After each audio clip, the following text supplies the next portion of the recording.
Hi guys, I wanted to show you our latest poppy that's blooming in the yard. I just discovered this while I was moving some plants around. This is going to be a great big one. See how big the pot is? They're huge. I got these from a neighbor and I'm super excited to show how they grow. And I harvested some rhubarb. For my rhubarb fans out there, I'm going to show you how to make strawberry rhubarb compote. This is our favorite way to eat rhubarb. It's so good. Alright, so for strawberry rhubarb compote, I just have strawberries in the freezer because we have lots and I usually just freeze them. Just because? You can't eat them that fast. So I do a little bit of strawberry, and then I'm going to do sugar. It's probably about sugar rain. half a cup maybe. Or sugar snow. Yeah, sugar snow. And I'm going to turn it on lowish. And I just put our potato masher in there so as it cooks, I can squish it. So I'll do that. And then I'm going to come over here. I will chop up some of the rhubarb. And I like to put orange juice in, but we don't actually have any orange juice. So I'm just going to juice the orange and then chop up the rhubarb. So I'll just squeeze this directly in. Ooh, it's nice and fresh. Okay, so orange. This just helps break down the rhubarb a little bit more because of the acid in the orange. And it just tastes delish. We'll save the other one. And then, so for rhubarb, you have to cut off the ends. I just picked these. And I ripped them, the ends off. I didn't cut them very carefully. So the way I like to chop is when they're really big like this, I'll cut it into several strips so they can be pretty tiny. Because the smaller it is, the easier it cooks. Like this. And then just dice it. And when I get a bunch of this chopped, I will put it in the pot. Ta-da! I realized I forgot to tell you some rhubarb is ripe when it's red and some rhubarb is ripe when it's green. We actually have both. And I just pick it when the leaves are ginormous or when it gets in the way while I'm watering. So these were a combination of both. The leaves were ginormous and I kept stepping on them when I was watering our raspberries and blackberries. So into compote they become. And with the amount of strawberries I did, I kind of do like half strawberry, half compote. Half strawberry, half compote.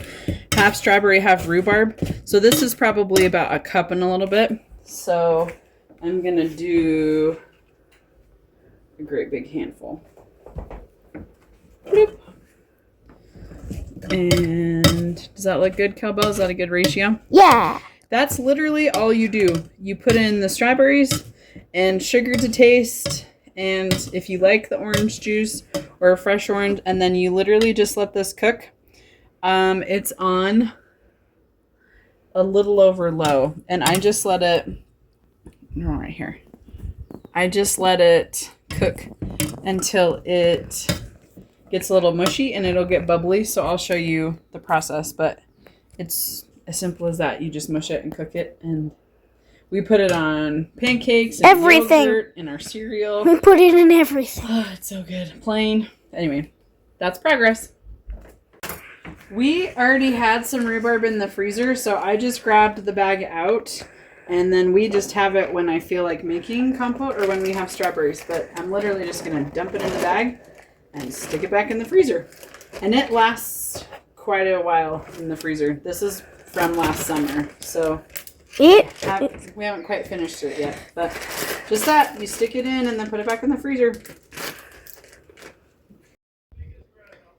It is now soft enough that I can mush it and see how it's just starting to bubble. So you bring it so it's a low boil, and then I just let it cook till it's whatever consistency I want. The longer it cooks, the more like jelly it gets. So this is 20 minutes later, and I will just let it keep going and show you the point where I want it to be. That's as easy as it is.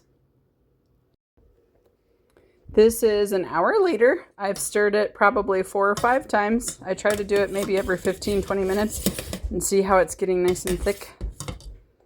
So the longer you cook it, the thicker it gets. And I'm just going to let it keep doing its thing and keep stirring it. You have to stir it, otherwise it sticks to the bottom, even having it on super low, because there's so much sugar in it. So you just stir it and keep watching it. Okay, this is about an hour and a half, guys. So you can see how thick it is. This is about where I like it. And then actually, as you let it cool, it thickens even more. So nice and low, keep stirring it. This is after sitting for about half an hour. You can see it's a lot thicker as it cools. Can you tell me what you're eating, sweetheart? I'm eating French toast with compote you made yesterday. French toast and compote is one of our favorite ways to eat that, huh? Yes. Okay, give it a try. Yeah. Oh boy. It's the cinnamon raisin bread French toast, huh? You like it? Yeah. All right, thumbs up. How did you prepare your compote? I stuck it in one of my favorite cereals. Ooh, delish. I like to put it on my oatmeal too. So good pick, buddy. Thanks. Yummy. We've been growing rhubarb in our garden since the kids were teeny tiny, and I have always loved it. It grows wild in Sweden, so we grew up eating it as kiddos. My dad loved it, and he passed that on to us.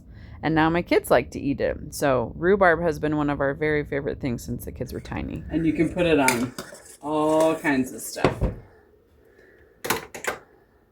Happy cooking!